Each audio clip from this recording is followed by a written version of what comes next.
فکر میکنید این بحث ما رو اگر آقای بهجت رضوان الله تعالی علیه بخواد بگه چجوری میگه؟ اگر امام میخواست بگه چجوری میگفت؟ اگر میخواست این بحث رو امیرالمومنین علیه السلام بگه چجوری میگفت؟ حساس تر میشید یا نه؟ بله. اگر این بحث رو خدا بگه چی؟ یه آخرشه دیگه. واقعا خدا بخواد یه سخنرانی طراحی کنه چی یعنی چیکار میکنه؟ از چجوری وارد بحث میشه؟ خدا سخنرانی کنه. چجوری خدا طراحی میکنه؟ من میخوام سلیقه خدا رو درک کنم.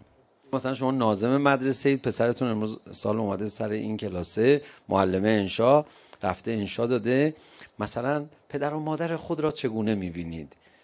بعد میگه خب چه جالب انشا دادی، بچه منم بودی. آره بچت نوشته. ببینم با چه کنجکاوی. درسته؟ کنجکاوی. دوست دارید ببینید اون چی گفته. برای وقت گذروندن نمیرید. واقعا کنجکاوی میکشه شما رو. من میخوام ببینم این چی گفته، چه جوری گفته. تو رو خدا یه بار قرآن رو اینجوری بخونید. تو رو خدا قسم می‌خورم. تو رو خدا یه بار قرآن رو اینجوری، فقط یه بار با کنجکاوی قرآن بخون. با کنجکاوی. تو رو خدا مطالعه کنید. مثل کتاب رمان. تو جبهه یکی از رفقا فکر کردم کتاب رمان دستشه، میگفت خب حالا بذار من، قیافش اصلا به قرآن خوندن نمی اومد، اصلا ژست معنوی پوزیشن مثلا چی نداشت. واقعا فکر میکردن رفقا که این داره کتاب رمان میخونه. روزنامه هم گذاشته بود روش، پوسیده بود ورقه ها. بعد مطالعه میکرد. دیگه آدم مطالعه میکنه یه وقتی ناخودآگاه دستشو میذاره رو سرش، انگار داره این دسته تمرکز میده. یه بار بهش گفتم ببینم چی میخونی تو؟ قرآنه؟ گفت آره. میخوام یه دور ببینم خدا در مورد چیا حرف زده.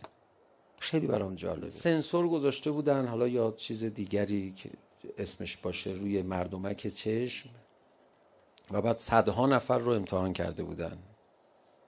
مردها چگونه نگاه میکنن، زنها چگونه نگاه میکنن. خیلی اطلاعات جالبی میداد. مثلا میگفت ما 100 نفر رو امتحان کردیم، گفتیم این عکس رو نگاه کن.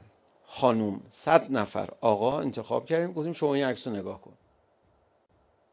بعد میگفت خانوما مثلا اول این عکس رو اول، دوم، سوم، چهارم به نوک اتو شده کتش نگاه میکنن. قرآن این تست رو برای خودش اجرا کرده، گزارشش رو به شما داده. من جهان رو اینجوری نگاه میکنم. خیلی هیجان انگیزه. خدا تو این تست شرکت کرده. من وقتی نگاه میکنم از کجا نگاه میکنم؟ به چیا میپردازم؟ وای خدای من، نگاه خدا رو ببینیم. یه کمی کنجکاوانه قرآن بخونی یه اتفاق معجزه آسای دیگه هم میفته. شما رفتی سراغ یه کتاب نوشته، حالت زنده نداره، بلند نمیشه راه بره. دیدی برنامه‌های تلویزیونی مثلا زنده؟ کتاب یه متن زنده که نیست، یه متن مرده است. یه مدتی قرآن رو مطالعه میکنی از سر کنجکاوی، یه دفعه این کتاب تبدیل میشه به یه کتاب زنده. چجوری؟ بذار قشنگ برات نظر فنی توضیح بدم. شما یه معنایی از هر لفظی برداشت میکنین دیگه، درسته؟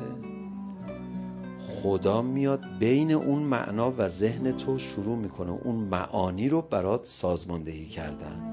امروز میخونی یه چیز میفهمی، فردا میخونی چیز دیگه میفهمی. امروز چی فهمیدی؟ اونی که لازم داری. فردا میخونی چی میفهمی؟ اونی که فردا لازم داری. علامه طباطبایی رضوان الله تعالی علیه میفرمودن من یک روز 10 بار یک قسمتی از آیات قرآن رو بخونم، هر بار یه چیز جدید میفهمم.